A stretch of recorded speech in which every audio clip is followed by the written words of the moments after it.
Hello guys, welcome back to my channel edutainment and मैं हूं स्मिता सिंह, आपके educator for code 55 human resource management and labour welfare and we are preparing for NTA UGC NET JARAP 2022 and we are going to study unit 4।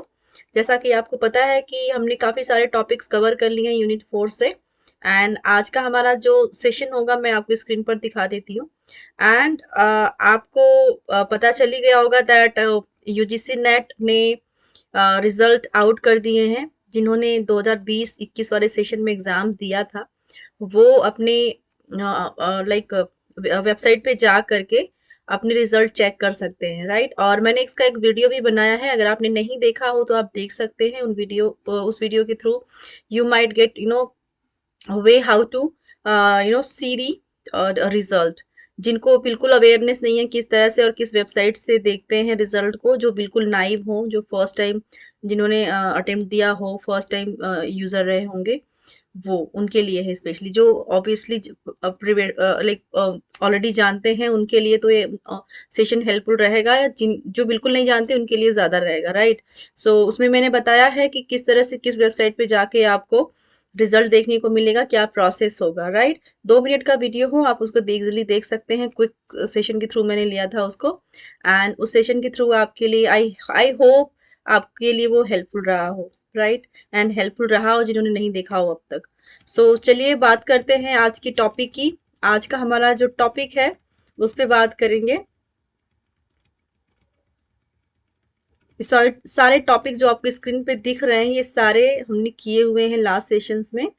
Leadership की भी बात की थी हमने last session में। हमने ग्रिडमैन थ्योरी पढ़ी थी, managerial grid developed by Robert R Blake, ये भी पढ़ लिया है हमने। एंड उनकी क्या क्या स्टाइल थे मैनेजरियल स्टाइल में, हमने देखा कि 1-1 क्या है, 5-5 क्या है। 1-1 को इम्पोवरिस्ड बोलते हैं, 5-5 मैनेजरियल स्टाइल को हम अगर की बात करें तो that is called middle road. And 9-9 managerial system को टीम बोलते हैं, ठीक है। एंड ये सारे चीज़ों पे बात की थी हमने। हमने फिडलर के कॉन्टिजेंसी मॉडल की भी बात की थी लास्ट सेशन में। लीस्ट प्रीफर्ड को वर्कर स्केल की भी बात की थी हमने लास्ट सेशन में। सिचुएशनल वेरिएबल्स क्या होते हैं, उसके अंदर लीडर मेंबर रिलेशंस क्या होते हैं, टास्क स्ट्रक्चर क्या होता है, पोजीशन पावर क्या होता है, इन सब पे बात की थी हमने लास्ट सेशन में। आज के सेशन में हम बात करेंगे पर्सनालिटी डिटर्मिनेंट्स की। क्या क्या डिटर्मिनेंट्स होते हैं पर्सनालिटी के, पर्सनालिटी ट्रेट्स क्या होते हैं, the Myers Briggs type indicator, इसकी बात करेंगे हम। ये कमिंग सेशन में मैं भी लूँ मैं, ठीक है। द बिग 5 मॉडल क्या है, क्या क्या मॉडल्स हैं उस पर बात करेंगे। रिस्क टेकिंग की बात करेंगे, टाइप ए पर्सनालिटी की बात करेंगे, प्रोएक्टिव पर्सनालिटी की बात करेंगे। अभी काफ़ी सारे टॉपिक्स रह गए हैं यूनिट 4 से ही जो हमें अभी करने हैं, जो एग्जाम पर्सपेक्टिव से इंपॉर्टेंट है। क्योंकि थ्योरी को नो बडी नोज लाइक कहाँ से क्वेश्चन पूछ लिए जाते हैं, क्योंकि अगर आपका थ्योरी पार्ट क्लियर नहीं है, कॉन्सेप्ट क्लियर नहीं है, तो आप आंसर नहीं कर पाएंगे एग्जाम में, राइट। क्योंकि एनटीए ने काफ़ी आपने अगर देखा, एक भी सेशन दिया होगा, उसका एग्जाम दिया होगा तो आपको आइडिया लग गया होगा दैट कितना डिफिकल्ट बनाया हुआ है एनटीए ने यूजीसी नेट के एग्जाम पैटर्न को। इतना इजी नहीं है इसको क्रैक करना, राइट। सो हम हमारा आज का जो टॉपिक है पर्सनालिटी डिटर्मिनेंट्स, ठीक है। बात करेंगे पर्सनालिटी डिटर्मिनेंट्स की, क्या क्या डिटर्मिनेंट्स हैं हम उनकी भी बात करेंगे। So let's start with the introduction part. So introduction में देखेंगे an early argument centered on whether or not personality was the result of heredity or of environment. So personality का की जब बात हम करते हैं तो ये personality वर्ड कहाँ से आया है, किस तरह से आप डिफाइन करेंगे कि क्या पर्सनालिटी है, कहाँ से आता है, ठीक है। तो you'll find that personality is a heredity. You'll find that कि जो पर्सनालिटी होती है ना, हम एक तो होता है कि हमें जनरेशन टू जनरेशन वो हमें मिलती रहती है, ठीक है। कुछ क्वालिटीज हमें पेरेंट्स की हमारी मिल जाती हैं, कुछ क्वालिटीज हमारे लाइक ग्रैंड पेरेंट्स की मिलती हैं। तो इस तरह से क्या जनरेशन, कभी कभी क्या होता है जो हेरिडिटी के जो हेरिडिटी होता है वो जरूरी नहीं कि आपका एक जनरेशन से दूसरे जनरेशन में ट्रांसफर हो, नहीं। वो कुछ कुछ चीजें ऐसी होती हैं जो आपके लास्ट टू लास्ट जनरेशन में होती हैं और आपके इस लाइक सपोज मेरे परदादा रहे होंगे, उनमें कुछ क्वालिटी रही होंगी और वो क्वालिटी मुझ में है, ठीक है, या फिर मेरे ब्रदर में है। तो ये चीजें होती है, लाइक हेरिडिटी का एक ऐसा सिम्टम होता है दैट कि आप ये नहीं कह सकते कि अगर मदर को है तो उसके बच्चे को ही होगा, ठीक है, जरूरी नहीं है। आपकी नानी से भी आपको कुछ मिल सकता है, कुछ चीजें बिल्कुल आपकी मदर में नहीं देखने को मिलेगी बट आपकी आप में देखने को मिल सकती है, आपकी नानी की क्वालिटी, कुछ ऐसी हैबिट्स, कोई बीमारी भी कह लीजिए, कुछ भी मिल सकता है, एनीथिंग कैन बी, राइट। सो एक तो होता है पर्सनालिटी डिटर्मिनेंट्स की, जब आप बात करेंगे तो एक तो होता है, एक तो हमें हेरिडिटी से मिलता है, ठीक है, और दूसरा वो एनवायरनमेंट से भी होता है। हम एनवायरनमेंट से बहुत ज्यादा प्रभावित होते हैं, अपने आसपास के लोगों से प्रभावित होते हैं, आसपास के कल्चर से प्रभावित होते हैं, हम कैसे एनवायरनमेंट में रह रहे हैं, कैसे कल्चर में रह रहे हैं, कैसे लोगों के बीच में रहते हैं, that also impact us, right. Second point देखेंगे, personality appears to be a result of both influences, right. So ये जो पर्सनालिटी की आप बात करेंगे तो appears to be result of both influence, ये दोनों तरह से आप इन्फ्लुएंस होते हैं, एक तो हेरिडिटी से होते हैं या तो आप एनवायरनमेंट से होते हैं, कभी कभी दोनों से हो जाते हैं, तो ये दोनों ही इन्फ्लुएंशियल होते हैं, दोनों ही इन्फ्लुएंस करते हैं, right, as a personality, right. And second देखेंगे, बी, पहला हमने ए में देखा, हमने इंट्रोडक्शन पार्ट में फर्स्ट एंड सेकंड पॉइंट देखा। नाउ बी में देखेंगे हेरिडिटी पार्ट में क्या देखने को मिलेगा। फर्स्ट देखेंगे, heredity refers to those factors that were determined at conception. Second देखेंगे, the heredity approach argues that the ultimate explanation of an individual's personality is the molecule structure of the genes located in the chromosomes. ठीक है, and third देखेंगे, there are three different streams of research lend some credibility to the heredity argument. ठीक है, सो ये आपको एक मोटा मोटी समझना है, ठीक है, आपको बहुत ज्यादा थ्योरी में लाइक आपको वर्ड टू वर्ड समझने की जरूरत नहीं है, आपको एक मोटा मोटी समझना है दैट कि आपके जो पर्सनालिटी डिटर्मिनेंट्स में की जब आप बात करेंगे तो that you are influence by the heredity, you are influence by the environment, ठीक है। जो चीजें आपके अंदर पर्सनालिटी, जो आपका व्यक्तित्व है, वो एक तो होता है कि आपको अनुवांशिक लक्षण के थ्रू मिला है, और दूसरा आप एनवायरनमेंट में कैसे एनवायरनमेंट पे रह रहे हैं, कैसा कल्चर है, कैसी आपकी अपब्रिंगिंग है, उसके बेसिस पे आप इन्फ्लुएंस्ड होते हैं, दैट्स इट, राइट। एंड ए देखेंगे, the genetic underpinning of human behaviour and temperament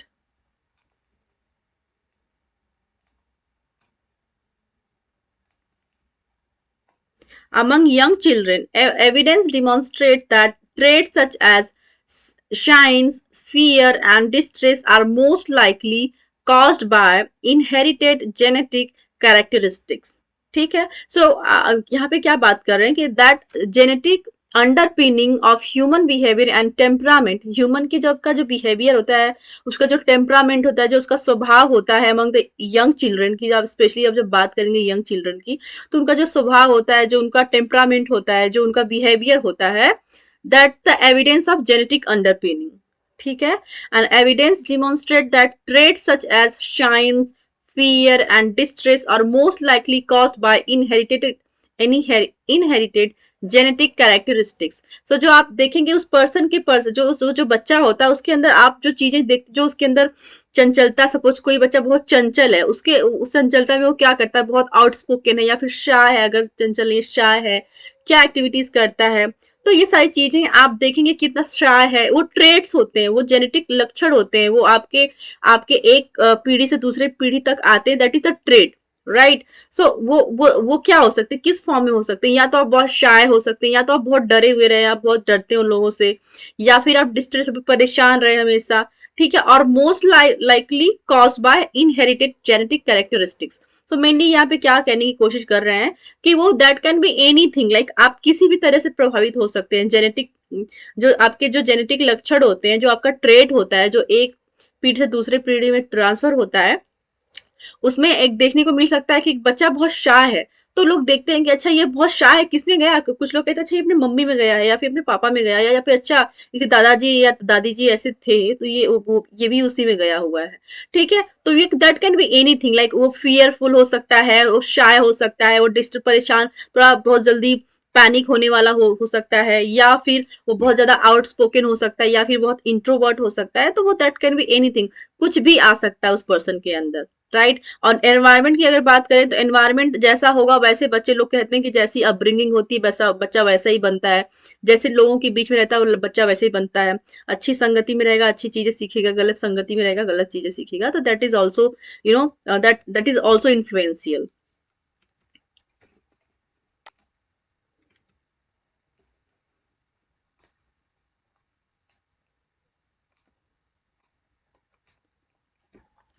B देखेंगे 100 sets of identical twins that were separated at birth were studied. Genetics account for about 50% of the variation in personality differences and over 30% of occupational and leisure interest variation. C देखेंगे individual job satisfaction is remarkable stable over time. This indicates that satisfaction is determined by something inherent in the person rather than by external environment factors. Right, I think मुझे लगता नहीं यहाँ पे समझाने की जरूरत है आपको, वो बहुत ही सिंपल शब्दों में बताया गया है यहाँ पे, तो आप इजीली समझ सकते हैं। एंड क्वेश्चंस यहाँ पे इस तरह जो ये थ्योरी पार्ट दिया गया है इसके बेसिस पे आपको डायरेक्ट क्वेश्चन नहीं बनने वाला है, बट सिर्फ अंडरस्टैंडिंग के लिए मैं आपको ये बता रही हूँ थ्योरी पार्ट, ताकि आपको एक अंडरस्टैंडिंग रहे what is personality and what is personality type, किससे बच्चे प्रभावित होते हैं, किससे एक पर्सनालिटी एक ह्यूमन बीइंग इन्फ्लुएंस होता है, किस तरह से you can say. Personality traits क्या होते हैं, हम बात करेंगे इंट्रोडक्शन की। Early work revolved around attempts to identify and label enduring characteristics. Popular characteristics include shy, aggressive, submissive, lazy, ambitious, loyal and timid. So personality जो ट्रेड्स होते हैं ना, जो एक पीढ़ी से दूसरे पीढ़ी में ट्रांसफर होते रहते हैं, वो क्या हो सकते हैं, दैट कैन बी शाइनेस हो सकती है, अग्रेसिव बहुत पर्सन होते हैं, तो वो भी पीढ़ी से लाइक आपको एक जेनेटिक लक्षण हो आपका हो सकता है, ठीक है। सबमिसिव हो आप, लेजी हो, एम्बिशियस हो आप, ठीक है, लॉयल हो आप, या फिर आप टिमिड हो, डरे हुए हो, धमकाए हुए हो। These are personality trait, these are the personality traits. The more consistent the characteristic, the more frequent it occurs, the more important it is. Researchers believe that personality trait can help in employee selection, job fit and career development. अब बात करेंगे the Myers Briggs type indicator क्या है, हम बात करेंगे। One of the most widely used personality frameworks is the Myers-Briggs Type Indicator, MBTI इनको बोलते हैं in short. दूसरा देखेंगे, it is a 100 question personality test that ask people how they usually feel or act in particular situations. So यहाँ पे question बनता है कि मायर्स ब्रिग्स के जो टाइप इंडिकेटर हैं वो क्या आपको, जैसे यहाँ पे दिया हुआ है ना सेकेंड पॉइंट में, it is 100 question personality test, तो वहां पे दे सकता है यहाँ पे ये it is 50 question personality test, या फिर यहाँ पे कर सकता है 150 या फिर 110 कर सकता है या 120 कर सकता है, वो अमाउंट जो नंबरिंग है इसको ऊपर नीचे कर सकता है, ठीक है। तो अगर आपको याद रहेगा एग्जाम में दैट जो मायर्स ब्रिग्स के टाइप इंडिकेटर है उन्होंने क्या बात की थी, दैट की 100 क्वेश्चन टाइप पर्सनालिटी होते हैं, तो आपको अगर याद होगा कि सिर्फ 100 अमाउंट की बात की थी तो आप सही आंसर कर पाएंगे, राइट। सो ये क्वेश्चन बन सकता है, पूछा गया है प्रीवियस ईयर्स में, ठीक है, तो इसको आप ध्यान रखिएगा। जो ये पॉइंट्स दिए गए ना, इन पॉइंट्स को बेसिस पे 4 ऑप्शंस बनाएंगे और 4 ऑप्शंस को आपको एक एक 3 ऑप्शंस देंगे और एक आपको कुछ अलग सा दे देगा, उल्टा करके दे देगा, तो आपको आइडेंटिफाई करके आंसर करना पड़ेगा, राइट। जो पहला ऑप्शन आपका है, the most widely use personality framework is the Myers Briggs indicator type, MBTI. MBTI का भी फुल फॉर्म में कुछ गड़बड़ कर सकता है, जो इन्होंने मायर्स ब्रिग्स टाइप इंडिकेटर लिखा हुआ है उसमें कुछ और चेंजेस कर सकते हैं, एमबीटीआई का फुल फॉर्म, राइट। सो ये आपको ध्यान देना है। It is 100 question personality test that ask people how they usually feel और एक्ट इन पर्टिकुलर सिचुएशंस, ठीक है। तो बताते हैं कि किस तरह से एक पर्टिकुलर सिचुएशन में पर्सन बिहेव करते हैं, क्या फील करते हैं, राइट।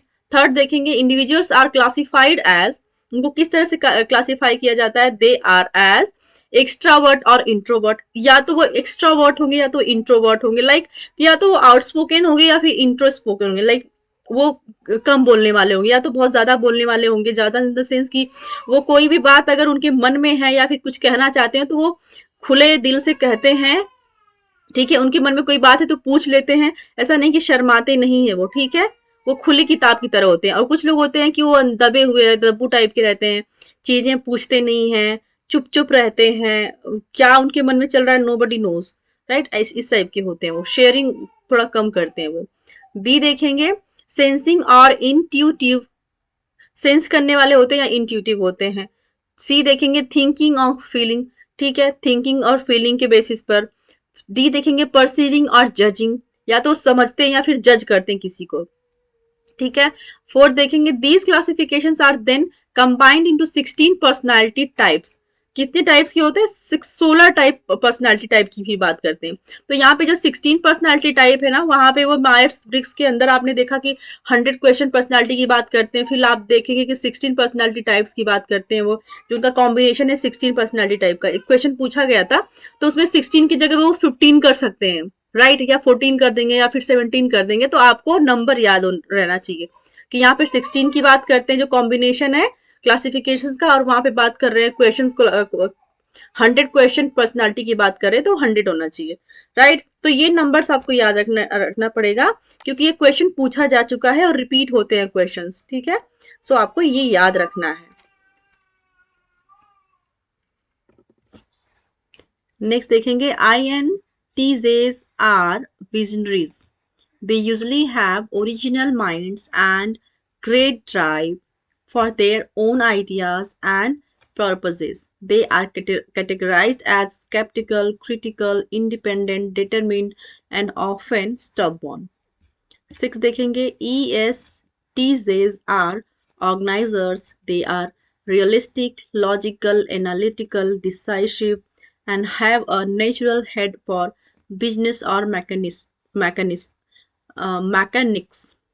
7 देखेंगे, the ENTP type is a conceptualizer. He or she is innovative, individualistic, versatile, and attracted to entrepreneurial ideas. 8 देखेंगे, MBTI is widely used in practice. Some organizations using it include Apple Computer, AT&T, Citigroup, GE, 3M, Co and others. ठीक है, तो ये सारे like normal points है जहाँ पे आपको सिर्फ आपको पढ़ने की जरूरत है। इसको एक नॉर्मली आप ग्लिम डालेंगे तो आपको समझ में आ जाएगा कि व्हाट इज MBTI, उसके क्या फीचर्स हैं, क्या क्या बात की है पर्सनालिटी टाइप की इसके अंदर। ठीक है, क्या क्या कैरेक्टरिस्टिक्स हैं इनके अंदर, जो मेन पॉइंट्स जहाँ पे क्वेश्चन बनते हैं एंड क्वेश्चन पूछे जा चुके हैं उस पर हमने बात कर ली है। सो आप इसको अच्छे से देख लीजिएगा, ठीक है, ताकि आपको याद रहे। क्योंकि क्या होता है कि आपको लगता है ठीक है हमने पढ़ लिया है, ये माइंड में रहेगा, लेकिन क्या होता है कि जब एग्जाम में क्वेश्चन आ जाते हैं तो आप वहीं पे कंफ्यूज हो जाते हैं। राइट, तो नंबरिंग का बिल्कुल ध्यान दीजिएगा कि क्या नंबर्स बोले गए हैं उसमें एग्जैक्टली कैरेक्टरिस्टिक्स के अंदर MBTI के। राइट, सो आज इस सेशन में हम इतना ही देखेंगे एंड आगे के सेशन में हम द बिग 5 मॉडल की बात करेंगे। वो क्या क्या मॉडल्स हैं उसके लिए हम बाद में बात करेंगे नेक्स्ट सेशन में, आई मीन टू से। एंड तब तक के लिए आप मेरे वीडियोस को देखते रहिए। जो वीडियोस अगर आपने नहीं देखे होंगे या फिर देखे हैं, अगर आपको लगता है हेल्पफुल है तो आप खुद भी देखिए एंड अपने फ्रेंड सर्कल में भी शेयर करिए, ताकि उनके लिए भी ये बेनिफिशियल हो पाए, वो अवेल कर पाए मेरे क्लासेस को। एंड इस यूनिट 4 के बाद मैं MCQs भी लेके आऊँगी आपके लिए। सो तब तक के लिए आप मेरे साथ जुड़े रहिए, मेरे साथ बने रहिए। Thank you for watching me, thank you very much.